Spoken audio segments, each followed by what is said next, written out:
విచ్చేసిన కేంద్ర మంత్రివర్యులు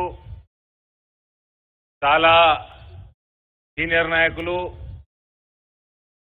శ్రీ నితిన్ గడ్కరీ గారికి మరియు వేదిక మీద ఉన్న భారతీయ జనతా పార్టీ నిజామాబాద్ జిల్లా పార్లమెంట్ నాయకులందరికీ తోటి కార్యకర్తలందరికీ ఈ కార్యక్రమానికి విచ్చేసిన సోదర సోదరులందరికీ కూడా హృదయపూర్వకంగా నమస్కారాలు తెలియజేస్తూ సమయం ఎక్కువ లేదు సార్ మళ్ళీ బయలుదేరాలా కాబట్టి 2-3 విషయాలే చెప్తాను।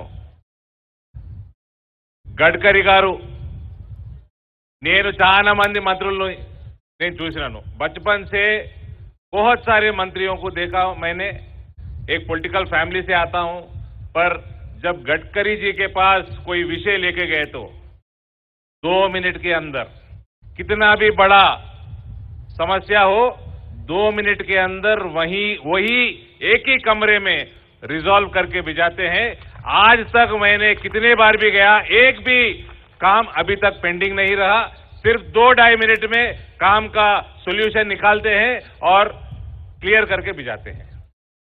ऐसा एडमिनिस्ट्रेशन पे जितना पकड़ गडकरी जी को है मैंने बहुत कम पॉलिटिशियंस को मैंने देखा है जिंदगी में। दूसरी बात साहब, यहां पर भारतीय जनता पार्टी लोकसभा पहली बार 2019 में जीता है और 35 साल से यहां के जो किसान हैं, यहां का हल्दी का पूरा दुनिया का सबसे ज्यादा हल्दी निजामाबाद पार्लियामेंट में उगता है साहब। अभी थोड़ा महाराष्ट्र में बढ़ रहा है, वहां पे लेबर कॉस्ट बहुत कम है कंपैरेटिवली। इधर पिछले जितने भी सरकार थे एम्प्लॉयमेंट पे ज्यादा ध्यान नहीं दिए, इसलिए गल्फ माइग्रेशन बहुत ज्यादा है, इसलिए 3 गुना ज्यादा है लेबर महाराष्ट्र से कंपेयर करें तो यहां पर, इसलिए हल्दी का कॉस्ट ऑफ प्रोडक्शन यहां पर ज्यादा है। पर ये गर है साहब हल्दी का, और 35 साल से हल्दी किसानों का जो लड़ाई था हल्दी का बोर्ड के लिए, वो नरेंद्र मोदी जी की सरकार अक्टूबर में अनाउंस भी की है। कैबिनेट आप लोग, आपकी बहुत धन्यवाद, आप कैबिनेट में हल्दी का बोर्ड क्लियर किए और प्रेसिडेंट गेजेट भी आ चुका है, कार्यालय खुलना है, यहां पर एक स्पाइसेस बोर्ड का एक मजबूत ऑफिस है, उससे टर्मरिक बोर्ड टेक ओवर करना है साहब। अभी ये साल हल्दी का रेट कल ही 14,000, लगभग 15 साल के बाद 14,000 रुपए क्रॉस हुआ है साहब, नहीं तो 6,000-7,000 से ज्यादा नहीं था पिछले 10 साल से।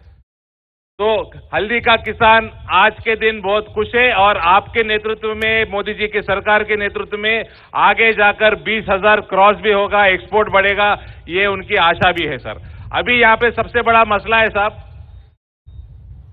मोदी जी की सरकार 2014 में बनने के बाद सिर्फ 5 साल में शुगर डेवलपमेंट फंड लगाकर 66 यूनिट्स को शुगर फैक्ट्रीज को रिवाइव किया है साहब, सिर्फ 4 या 5 साल में किया है। यहां पर निजाम शुगर फैक्ट्री पे बहुत सारी राजनीति होती है, बहुत बढ़िया चलता था हमारे बचपन में फैक्ट्री 1990 से ये तक। कांग्रेस और टीडीपी के जो सरकार थी उसको प्राइवेटाइज किया है, प्राइवेटाइज करने के बाद टीआरएस की सरकार तेलंगाना एजुटेशन में, क्योंकि वो प्राइवेट ओनर आंध्रा वाले थे, उनको चलने नहीं दिए। टीआरएस सरकार आने के बाद 2014 में गवर्नमेंट टेक ओवर करता बोल के बोला साहब, पर केसीआर ने 10 साल तक नहीं किया। आज वो 2015 से बंद पड़ा हुआ साहब, एनसीएलटी में है, वो कभी भी बिक सकता है साहब। फिर से कांग्रेस की सरकार उनकी मैनिफेस्टो में ये हम लोग टेक ओवर करके वादा किए और फिर वादा से मुकर जा रहे साहब। फिर कमिटी डाले, 2004 में भी राजशेखर रेड्डी जी के चीफ मिनिस्टरशिप में कमिटी, हाउस कमिटी डाले, हाउस कमिटी का रिपोर्ट था कि टेक ओवर करेंगे गवर्नमेंट, पर नहीं किए। फिर अभी आए, फिर 3 महीने से कमिटी के नाम पे ये टाइम पास कर रहे साहब। ये कोई शुगर फैक्ट्री खोलने का कमिटी नहीं है, ये सिर्फ इलेक्शन कमिटी है लोकसभा चुनाव के लिए। तो ये मुद्दा भी मैं आपके सामने रखना चाहता हूं, सभी लोगों के सामने, और मैं ज्यादा समय नहीं लेता हूं।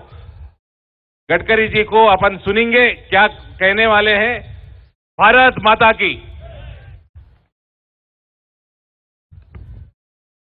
गडकरी जी के बारे में